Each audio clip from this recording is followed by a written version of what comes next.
ഷാഫി പറമ്പലിനെതിരായ ഒരു ആരോപണവും അതിലുള്ള ഒരു വിശദീകരണം വരലൊക്കെയാണ്. ഷാഫി പറമ്പലിനെതിരെ അധിക്ഷേപ പരാമർശത്തിൽ എൻ സുരേഷ് ബാബുവിനെതിരെ ഇപ്പോൾ പരാതി നൽകിയിരിക്കുകയാണ് കോൺഗ്രസ്.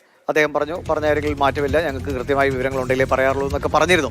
അപ്പോൾ ഗോകുൽ VS പാലക്കാട് നിന്ന് ചേരുന്നുണ്ട്. ഗോകുൽ, ഇപ്പോൾ കോൺഗ്രസും ഇക്കാര്യത്തിൽ പരാതി നൽകുന്നു. ഉടനടി ഒരു നടപടികളിലേക്ക് പോലീസ് പോകാൻ സാധ്യതയുണ്ടോ? ഇപ്പോൾ നമുക്കറിയാം, മറ്റൊരു സംഭവത്തിൽ വളരെ വേഗത്തിൽ ആളുകൾക്കെതിരെ നടപടികളുമായി പോലീസ് മുന്നോട്ട് പോവുകയാണ്. അതേ ഒരു വേഗം ഇതിലുണ്ടാകുമോ?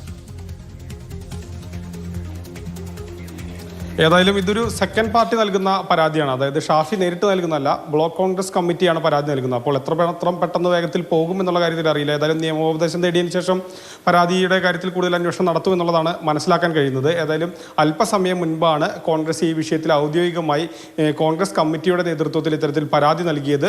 ഈ പരാതിയിൽ പറയുന്നത് ഇത് ഷാഫിയെ അധിക്ഷേപിച്ചുകൊണ്ടുള്ള പരാമർശമാണ്, ഈ വിഷയത്തിൽ നടപടി വേണമെന്നുള്ളതാണ്, കേസെടുത്ത് അന്വേഷണം നടത്തണമെന്നുള്ളതാണ് ഈ ഒരു വിഷയത്തിൽ കോൺഗ്രസ് ആവശ്യപ്പെടുന്നത്. ഏതായാലും അന്വേഷണം പോകുമോ നടക്കുമോ എന്നുള്ള കാര്യങ്ങളൊക്കെ തന്നെ നമുക്കിനി കണ്ടറിയണം.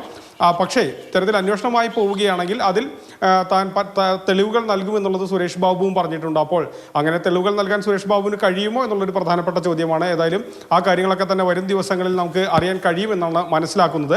അതേസമയം ഈ പരാതി നൽകിയതിന് ശേഷം കോൺഗ്രസ് പ്രവർത്തകർ പറഞ്ഞത് അങ്ങനെ തെളിവുണ്ടെങ്കിൽ പുറത്തുവിടട്ടെ, അത് കാണാം, നമുക്ക് അപ്പോൾ നോക്കാം, അങ്ങനെ ഇല്ല എന്നുള്ളത് ഉറപ്പുള്ളത് കൊണ്ടാണ് അത്തരത്തിലൊരു പരാതി അല്ലെങ്കിൽ അത്തരത്തിൽ സംഭവം ഇല്ല എന്നുള്ളതാണ് കോൺഗ്രസ് പറയുന്നത്. ഏതായാലും ഈ വിഷയങ്ങളൊക്കെ തന്നെ ഇനിയും വരുന്ന ദിവസങ്ങളിൽ പാലക്കാടിന്റെ രാഷ്ട്രീയ അന്തരീക്ഷത്തിൽ സജീവമായി നിൽക്കുമെന്നുള്ളത് ഉറപ്പാണ്.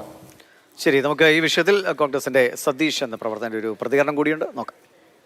CPM-ന്റെ ജില്ലാ സെക്രട്ടറി എൻ സുരേഷ് ബാബു പാലക്കാടിൻ്റെ 13 വർഷക്കാലം MLA ആയിരുന്ന ഇപ്പോഴത്തെ വടകര MP-ക്കെതിരെ വളരെ മോശമായ പദപ്രയോഗമാണ് നടത്തിയത്. അധിക്ഷേപിക്കുന്ന തരത്തിൽ അദ്ദേഹത്തെ പറയാതെ പറഞ്ഞു. പക്ഷേ അദ്ദേഹം ഇന്ന് മാറ്റി പറഞ്ഞു എന്ന് പറഞ്ഞു, ഞാൻ കേട്ടിട്ടില്ല. പക്ഷേ അതിനെതിരെ ഞങ്ങൾ രേഖാമൂലം SP-യെ നേരിൽ കണ്ട് പരാതി ബോധ്യപ്പെടുത്തിയിരിക്കണം. അദ്ദേഹത്തിനെതിരെ കേസെടുക്കണമെന്നാണ് ഞങ്ങളുടെ ആവശ്യം.